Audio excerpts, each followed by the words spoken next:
That's obviously a unique one because it's on the border. So it's in two different states. That one definitely sticks out in my head because there has some original part of the route that you go down and it kind of stops. You have to turn around and go back out to the highway. But the fact that it's half in New Mexico and half in Texas is Welcome to Route 66 Travels. Today, I have an amazing guest who has traveled not just Route 66, but a little bit of everywhere. His name is John Wise, and he has Travel with Wise Guy. How creative is that? Welcome to the show, John. thank you very much. I really appreciate you having me. I'm excited that you're here because I have watched quite a few of your videos. I just love that you get out there and you show us everything that you're doing and then you talk about it. I'm like a little kid when it comes to Route 66, which is really why I'm doing this. I would love to know, since you've traveled so much of Route 66, what would be one of your very favorite spots of Route 66? So you said you're like a kid, watching videos and I would say I'm like that too, but I'm probably more like a fan of history and of these kind of places. And I don't claim to be some sort of expert. I'm a track and field coach. There's the track out there behind me. So that's my profession as a, full-time person, is teaching people how to run. But I'm definitely a fan. I've learned more and more as I've gone. And Route 66 was like the first big road trip I documented from beginning to end. And there's so many great towns. The ones in Kansas are certainly fun, and I'm sure we'll talk about them. But for me, the ones kind of out in Arizona, just vastness of the land and it's so wide open. And I'm a big ghost town person. There are some ghost towns out in Arizona that were really interesting to me. Oatman, Arizona is one that's a little touristy, but it's pretty interesting. It's got a pretty cool history. And I did a few videos out there in Arizona. Canyon Diablo is the area. There was a ghost town right there. There's really nothing there except for the old remains of what the town was, or some old gas stations. There was an old zoo that was there. Things like that are really interesting to me more than the actual towns. I went to Winslow, Arizona, and I went to all the famous places on Route 66. The ones that really are ghost towns, are not much left, is probably the most fascinating for me. That's probably real big for me too. And I love Arizona. You mentioned the Canyon Diablo. Two Guns is the area that I think you're speaking of. Exactly. There is such an incredible history. It was an RV park at one time, a KOA actually. As you said, there are wild animal cages out there, mountain lions. I just did a little short on just that little snippet, and people seem really interested in it. I've probably stopped at Two Guns and explored, oh gosh, probably 50 times in my life. Did you go down in the cave? I know I did not. The Death Yeah. Cave. So my son wanted to go, but we didn't know exactly where it was until I met some people that were moving to California from New York or New Jersey. And they told me exactly where it was because we had heard about it. We had driven around. I've been over the bridge. I've been around the rim of Canyon Diablo, and I have so much video footage. I couldn't find the cave until I was leaving, and some guys were getting ready to go down into the cave. They said it was very small and narrow to get in, but I can't wait to go back and try to get Yeah, in. I went down into it and filmed in it, and then afterwards, after I did it and I'd left, I found another video where you can go even farther than I went. So I was kind of kicking myself that I didn't go really far back into it, but maybe for the best, I didn't go all the way back there either. It was pretty Wow. creepy. Do you know the story behind it? The 2 Indian tribes that were fighting? Yes. Yeah, and they went down there and they kinda got, I don't know if they were suffocated or something down in there. Yeah, So it just apparently 2 different Indian tribes, one of them went inside to hide, and the other took all these bushes and set them in front and then set them on fire. It smoked everybody out. I did a lot of research, and I always thought, because there's twin arrows right after Two Guns, I always thought it was some type of a cowboy and Indian theme. I had no idea. You will hear people say it's Canyon Diablo, and you will hear people say it's Two Guns, in which the marshals would always get killed. The sheriffs, the moment they would be sworn in, they were already planning their funerals. yeah, and I did a video about Twin Arrows as well, but since then, I think the arrows have fallen down. Forrest Gump was, filmed there. There was a scene from Forrest Gump filmed at Twin Arrows. I don't remember that. I just have nothing but great memories driving down Route 66. Did you ever get a chance to do it with family, like your mom and dad or anything like that? No, I basically did it during COVID because all of our stuff ended at the university. Our season was ended and everybody had to go home, and we usually are traveling or recruiting or we're, going to a track meet or something like that. And we couldn't do any of that. And so I was just bored to death and I just started doing the YouTube channel. And it was right at the beginning of it. I was like, yeah, I think I'm just going to go Route 66 and do it because really wasn't as many people on the road. You're trying to just kind of be out in more remote places anyways and be away from people. So I took advantage of that and flew to Chicago and drove to California. But no, I was totally by myself. I've been back to it. I've done different videos recently. I did the towns in Kansas recently. I did some stuff in Oklahoma. So luckily I live not too far from it. So I can get down to Route 66 and explore. Route 66 is a great road trip. If anybody hasn't done it, they should at least do parts of it from beginning to end. There's something unique, I think, all along the way. Well, I haven't done it from beginning to end, not in all one chunk. I didn't realize it was Route 66. It was just the drive from the Midwest to California because I was from California and we moved out to the Mhm. Midwest. So we drove it a lot. It reminds me of my mom. It was fun to take my kids when they got older. We just all stop at Two Guns. If I have one spot that I don't miss, it's Two Guns. I did go to Oatman not too long ago and it was like stepping back into history. And then have you stopped at Cuervo at all? Very briefly, when I did my series on Route 66 originally, I literally went to every town. But in the video, there's literally a few seconds. I'd watched some other videos about Route 66 and they always showed the highlights. Here's these places you want to make sure to go. There's so many other towns, there's so many other things. It'd be hard to put them, the videos would be too long or I wouldn't have enough time to go to do every single thing, but I at least drove through every town and I did a few seconds on every town, more on some obviously. So I went through there, didn't stop in an extended period of time, but I always thought, well, it's definitely a place I want to go back and probably learn a little bit more about the history as kind of a ghost town now. I had never really stopped at Glen Rio because I hadn't known much about it. Well, and that's obviously a unique one because it's on the border. So it's in two different states. That one definitely sticks out in my head because there has some original part of the route that you go down and it kind of stops. You have to turn around and go back out to the highway. But the fact that it's half in New Mexico and half in Texas is certainly unique. I have a fascination with border towns. Texoma is another one that's on the border of Oklahoma and Texas. You know, you guys are real close to different borders there where you're living right now. But those where the town is split in half between two states, and especially when it's a ghost town, it's really fascinating to me. So when I went to Cuervo, at the time the church was open. So I popped in there and took a little video footage in there and it had a newspaper on the counter, like on the communion table maybe, right in front of the pulpit. It said 1985, I want to say, and it looked like the doors had been closed and it hadn't been open since then. It was really very cool, but a lot of those buildings were very scary. Did you have any weird experiences on your little trips to any of your ghost towns? Oh, through the years, different ghost towns for sure. In terms of Route 66, Two Guns was certainly creepy going down in the cave. With Route 66, most of the ghost towns are still pretty well documented. Glen Rio and places like that. It can be creepy if you probably put yourself in some creepy situations. Some places out there, if you go after dark, I'm sure it would be some very creepy places. Most of the time, I'm exploring during the daytime and I'm resting when it gets dark out. I don't remember ever being like really creeped out or scared on Route 66. At the same time, those are the kind of places I'm attracted to too. So I would probably enjoy if I was around something like. Do you have a favorite place that you like to stop, like a hotel that you stay at or a motel that you stay at? If I'm doing something like Route 66, I tried my best to stay in the old hotels. Certainly, everybody loves a nice, big, fluffy bed and a wonderful, great shower and all that kind of stuff. But I usually try to find ones that are older. I'm pretty low maintenance, so I can survive it not being a perfect hotel. It's interesting. Cuba, Missouri, there's one called the Wagon Wheel. I stayed there. It was just, they're all so small. You realize, like, back in the day, everything was a lot smaller, all these rooms. The one in Carthage had like an old timey radio playing. There's no television in it. You kind of get a little bit of a feeling of what it was like back in the day. I did the Oregon Trail a couple years ago and I did the same thing when I went along the Oregon Trail. I even camped out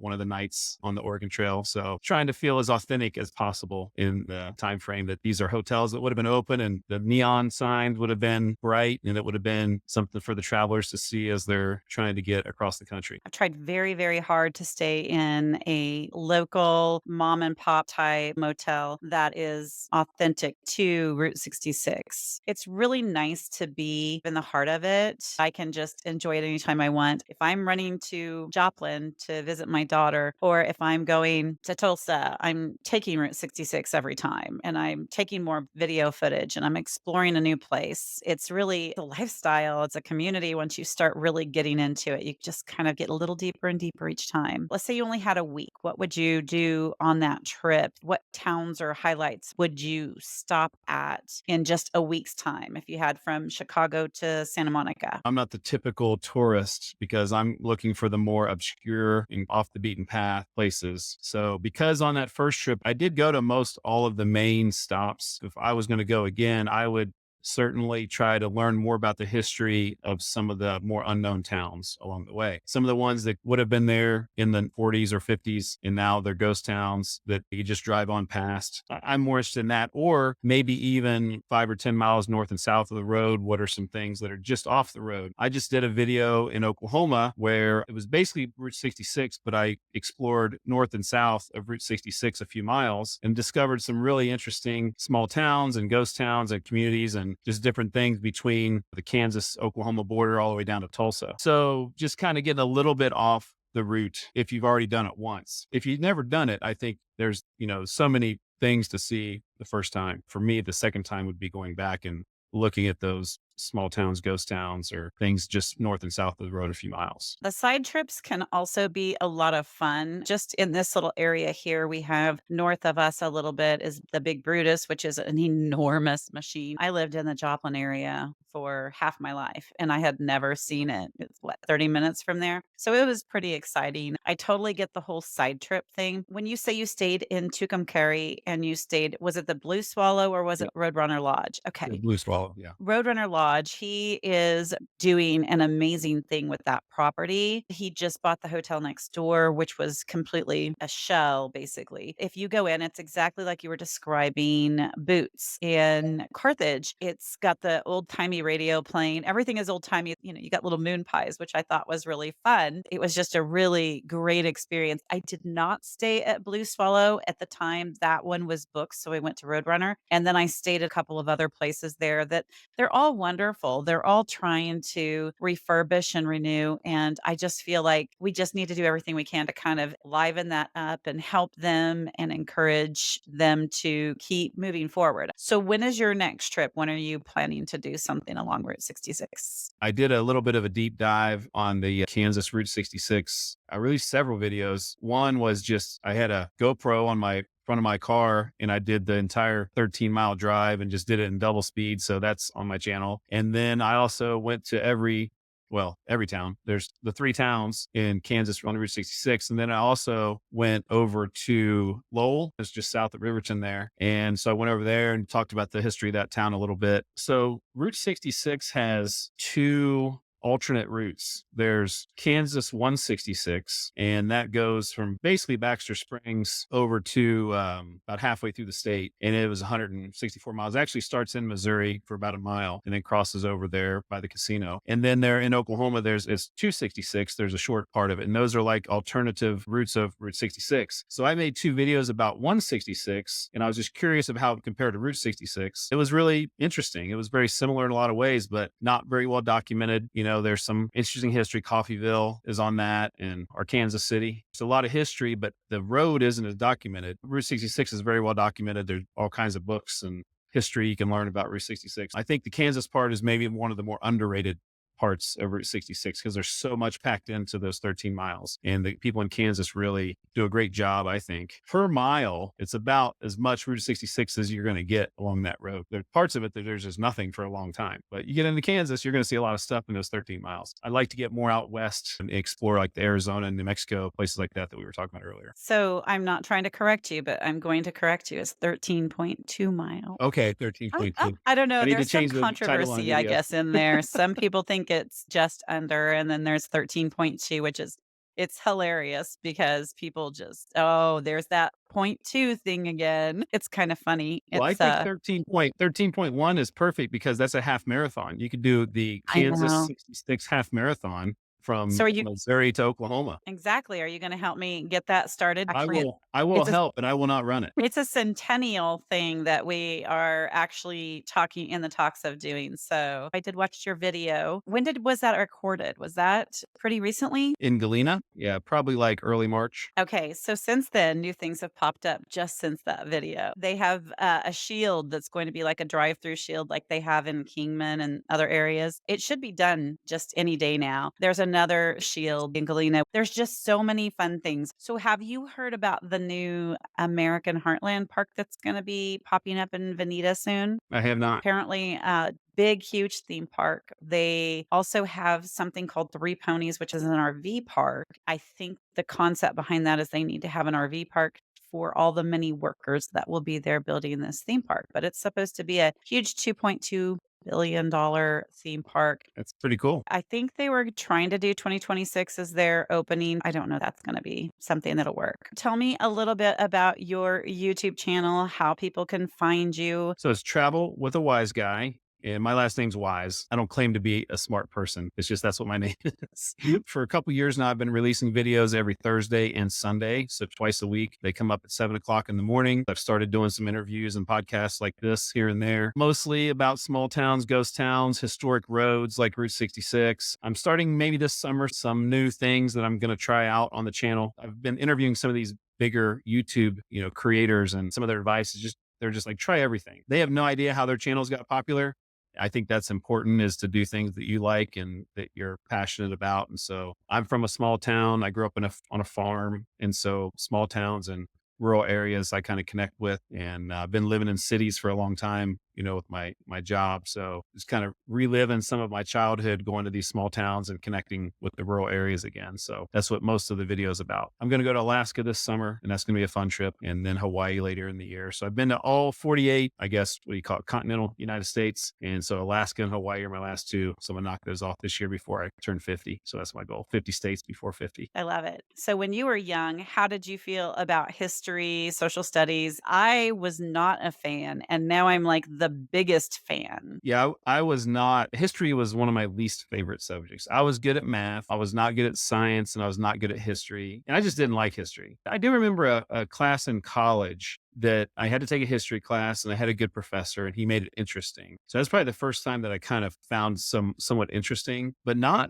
I'd say not until at least my mid 30s did I feel like I was more interested. And that's when I started doing more traveling, started doing some international traveling, and just got little by little interested in history. And like I was saying earlier, I definitely don't claim to be an expert. I just am a fan. I like to go to these places, and I just like to learn, kind of like with the person watching the video. We're kind of learning together, I feel like. And I have the advantage of looking up some information and talking about it. And then people put in the comments all kinds of more information about it that I didn't even know. And so I still feel like I'm still learning, and there's so much out there. And moving to Kansas from Ohio, the history's so different because I learned about Ohio history growing up. That was a class that we had, in school. And I didn't really learn about things like Bleeding Kansas and how the Civil War was, so significant in this area. And that's been so much fun just in recent years exploring these areas and learning about all that. It's fascinating. And I know you go to different states, there's going to be different versions of that from different perspectives. And so you just realize how much history is out there that I have no idea about, that I'm excited to continue to go to places and just try to keep learning. I'm the same way. It's just Yeah, funny because now I can't get enough of it. Yeah, I've done these videos where I explore entire counties, and I'll take a couple days and just try to go to every little dot there is on the map. And you learn so much about things like the Civil War, about how it affected some of these towns that aren't there anymore. Each town has some sort of a, military memorial where they have the different wars